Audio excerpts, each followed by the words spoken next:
নমস্কার বন্ধুরা, আমার আরও একটি নতুন পর্বে আপনাদের সবাইকে স্বাগত জানাই। আশা করছি যে যেখান থেকে আমার ভিডিও দেখছেন সবাই ভালো আছেন, সুস্থ আছেন। প্রত্যেক দিনের মতো আজও নিয়ে এলাম কয়েকটি দুর্দান্ত কিচেন টিপস, যেগুলো জানা থাকলে আমাদের প্রত্যেক দিনের কাজগুলো আরও বেশি সহজ হয়ে যাবে। তো চলুন আজকের টিপসগুলো দেখে নিই। আজকের প্রথম টিপস এখানে নিয়েছি চশমার বক্স। তো আমাদের প্রত্যেকের বাড়িতে কেউ না কেউ চশমা পরেই থাকে, আর চশমা পরার পরে চশমার বক্সগুলো এখানে ওখানে পড়ে থাকে, আমাদের কোনো কাজেই আসে না। আজকে আমি এই পড়ে থাকা চশমার বক্স দিয়ে কিছু আইডিয়া আপনাদের সাথে শেয়ার করব, যেগুলো আমাদের প্রত্যেকেরই কাজে আসবে। এখানে দুটো চশমার বক্স নিয়েছি, দুটোই কিন্তু আমার কাজে আসবে। তো এরপরে কি কাজে ব্যবহার করব? তো আমাদের প্রত্যেকেই কিন্তু কোথাও কোথাও ঘুরতে যাই, তখন কিন্তু ব্যাগের মধ্যে আমাদের প্রয়োজনীয় এই রকম ছোটোখাটো জিনিস নিতে হয়। কারণ আমরা কোথাও ঘুরতে গেলাম, ব্যাগের মধ্যে ফেলে রাখলে যখন আমাদের প্রয়োজন তখন দেখবেন বের করতে যাব, তখন কিন্তু একদম ব্যাগের শেষ সীমানায় চলে গেলে আমাদের কিন্তু সব কিছু জিনিসপত্র বের করে এগুলোকে খুঁজতে হয়। তো আমাদের প্রত্যেকটা মেয়ে কোথাও গেলে এইরকম সুতো, সুসুতো কিংবা পেস্ট, মাথার ক্লিপ, গার্ডার, কানের দুল এগুলো লাগেই। তো এইভাবে যদি আমরা একটা বক্সের মধ্যে নিই তাহলে কিন্তু আমাদের অনেকটা কাজ এগিয়ে থাকবে, আর বারবার আমাদের খুঁজতে হবে না, একটা বক্স বের করলেই সব কিছু পেয়ে যাব। এখানে আরও একটা চশমার বক্স নিয়েছি। আমরা প্রত্যেকেই রোজ মেডিসিন খেয়ে থাকি, তো কারণ আমাদের প্রত্যেকেই কারোর না কারোর কিছু না কিছু সমস্যা থাকে, বিশেষ করে কোথাও ঘুরতে গেলে মেডিসিনগুলো গুছিয়ে নিয়ে যেতে হয়। আমরা যদি ব্যাগের মধ্যে ফেলে রাখি তখন দেখা যায় একদম ব্যাগের শেষ সীমানায় চলে গেলে আমাদের দরকারে কিন্তু একদমই পায় না। যদি আমরা প্রত্যেকটা মেডিসিন বড় পাতা থেকে ছোট ছোট করে কেটে এইভাবে আমরা বক্সের ভিতরে রাখি, তাহলে খুব সহজেই কিন্তু আমাদের প্রয়োজন মতো বের করে আমরা খেতে পারবো, আর খুব সহজে হাতের কাছে পেয়ে যাব। এখানে ওখানে ছড়াবে না, আর আমাদের বারবার সময় নষ্ট করে খুঁজতে লাগবে না, আর বড় ওষুধের পাতাও নিতে লাগবে না, ছোট করে কেটে এর মধ্যে নিয়ে নেওয়া যাবে। আশা করছি এই ছোট্ট টিপসটি আপনাদের কাজে আসবে। পরের টিপসে চলে এলাম। আমরা প্রত্যেকেই রোজ রোজ পেঁয়াজ কেটে থাকি, কেউ বেশি কাটে কেউ কম কাটি, বিশেষ করে অনুষ্ঠান হলে তখন তো বেশি বেশি পেঁয়াজ কাটতে হয়।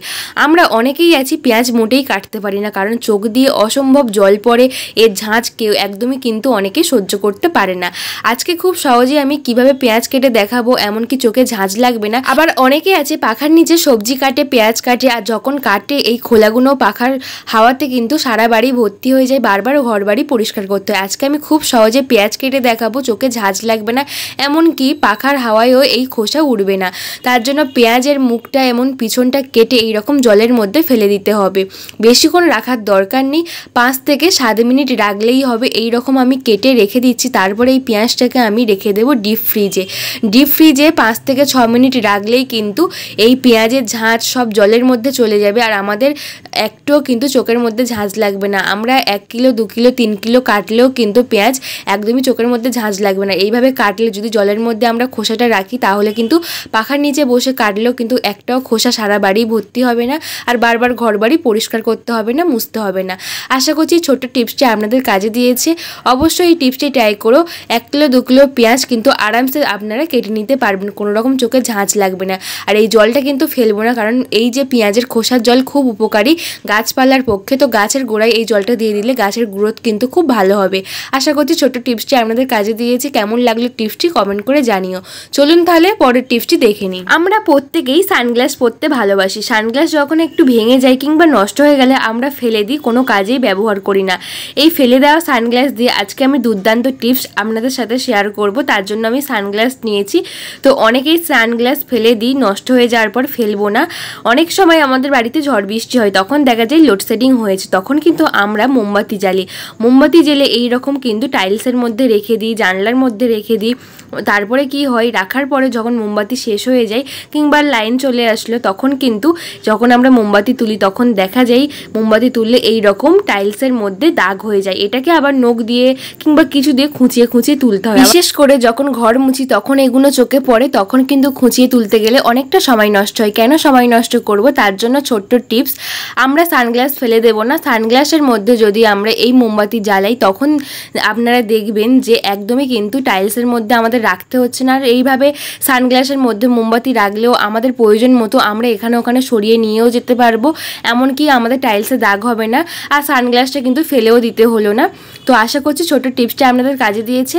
আর বাড়িতে যদি বাচ্চারা পড়াশোনা করে তখনও কিন্তু এইভাবে সরিয়ে সরিয়ে নিয়ে গিয়ে তারা কিন্তু পড়াশোনা করতে পারবে, আর যেখানে প্রয়োজন সেখানে আমরা এইভাবে সরিয়ে নিয়ে যেতে পারবো। আশা করছি ছোট্ট টিপসটা আপনাদের কাজে দিয়েছি। কেমন লাগলো কমেন্ট করে জানাবে। পরের টিপসে চলে এলাম। আমরা অনেকেই শিলনোড়ার মধ্যে মশলা করে খেতে ভালো ভালোবাসি। আর এই রকম বড় বড় করে যখন মশলা কাটি তখন দেখা যায় এই রকম স্লিপ কাটে বারবার কিন্তু এই রকম চলে যায়, তখন কিন্তু অনেকটা সময় নষ্ট হয়, অনেকটা কিন্তু বিরক্ত বোধ হয়। কখনোই শিলনোড়ার মধ্যে যখন মশলা বাটবো এইরকম বড় করে কাটা উচিত না। পেঁয়াজ সবসময় এইরকম ঝুরু ঝুরু করে পাতলা করে কাটলে খুব সহজে আমরা এটাকে বাটতে পারবো, আর কোনো রকম স্লিপ কেটে কিন্তু বারবার ছড়িয়ে যাবে না, সময় নষ্ট হবে না, খুব তাড়াতাড়ি আমরা সিল বাটার মধ্যে বেটে নিতে পারবো। আরও একটা টিপস আপনাদের সাথে শেয়ার করছি, শিল নোড়ার মধ্যে আমরা শুধু পেঁয়াজ বাটি না, আদা রসুন এমনকি জিরে এমনকি সর্ষে অনেক কিছুই আমরা বেটে থাকি, কারণ মশলা আমরা অনেকেই পছন্দ করি শিল নোড়ার মধ্যে বাটা মশলা খেতে। তো অনেক সময় আমরা লঙ্কাও পিষে থাকি, লঙ্কা পেষার পর দেখা যায় হাত দিয়ে যখন এটাকে সরাই হাতের মধ্যে কিন্তু এই রকম ঝাল লাগে, আর আমরা সাবান দিয়ে হাত ধুলেও কিন্তু এই ঝাল যায় না, এতটাই পরিমাণে হাত জ্বালা করে। তো হাত দিয়ে না করে আমরা কিন্তু একটা বোতলের সাহায্যে খুব সহজে এইভাবে কাজটি করে নিতে পারবো। তার জন্য একটা কোল্ড ড্রিঙ্কসের বোতল নিয়েছি, আপনারা যে কোনো বোতল নিতে পারেন। তারপরে মাথার দিক থেকে আমরা কেটে নিলাম, তারপরে এটাকে কাঁচি দিয়ে একটু রাউন্ড করে শেপ করব, একটু ইউর মতো করে নেব, এইভাবে কেটে একটু বাদ দিয়ে ইউর মতো করে নিতে হবে। একটু ভালো করে দেখলেন বুঝতে পারবে যে কাজটা আমি কিভাবে করছি। এইভাবে কেটে কিন্তু একটু ইউর মতো করে নিচ্ছি। তো দেখতেই পাচ্ছেন আমার ইউর মতো করা হয়ে গেছে। তো চলুন এটাকে কীভাবে ব্যবহার করতে হয় আপনাদের দেখিয়ে দিই। আমরা তো প্রত্যেকে এই রকম সিলবাটার মধ্যে আদা রসুন এই রকম লঙ্কা বেটে থাকি, অনেক সময় এই রকম বাটতে গেলে সরাতে হয়, আমরা এই রকম বোতল দিয়ে খুব সহজে সরিয়ে ফেলতে পারবো, কোনো রকম হাত আমাদের এখানে ব্যবহার করতে হবে না। এই বোতলের মুখটা যেহেতু আছে সেটাকে ধরে তারপরে কিন্তু খুব সহজে এইভাবে আমরা করে নিতে পারবো, কারণ একবারে তো মিহিভাবে পেস্ট হয় না, বাটা হয় না, সেই কারণে কিন্তু খুব সহজে আমরা হাত লাগানো ছাড়াই একটা বোতলের সাহায্যে খুব সহজে এটা করে নিতে পারবো। আর একটা বোতল কেটে নিলে আমরা বহুদিন পর্যন্ত ব্যবহার করতে পারবো কোনো রকম ঝামেলা ছাড়াই। আগেকার দিনে মা ঠাকুমারাও এইভাবে করতো, তবে সুপারি গাছের খোল দিয়েই করতো। শোনা কথা যে ওটা দিয়ে করলে বেশি দিন ইউজ করা যায় না, তো এইভাবে বোতল কেটে করলে কিন্তু বহুদিন ব্যবহার করা যাবে, একদম কিন্তু নষ্ট হবে না। আর এইভাবে কিন্তু হাত লাগানো ছাড়াই আমরা সরিয়ে সরিয়ে পুরো মশলাটা কিন্তু বেটে নিতে পারবো, হাত কিন্তু একদমই জ্বালা করবে না, আর আমরা কিন্তু অনেক অনেক মশলা কেটে নিতে পারবো। আশা করছি ছোট্ট টিপসটি আপনাদের কাজে দিয়েছে, অবশ্যই বাড়িতে ট্রাই করবেন, খুবই উপকারী টিপস। একবার না বাড়িতে এইভাবে ব্যবহার করলে আপনারা বুঝতেই পারবেন যে কতটা কার্যকরী টিপস। তো দেখুন এইভাবে কিন্তু হাত লাগানো ছাড়াই বাটির মধ্যে পুরো মশলাটা আমি তুলে নিচ্ছি, কত সহজেই কাজটি হয়ে যাচ্ছে কোনো রকম হাত লাগানো ছাড়াই, আর হাতও জ্বালা করবে না।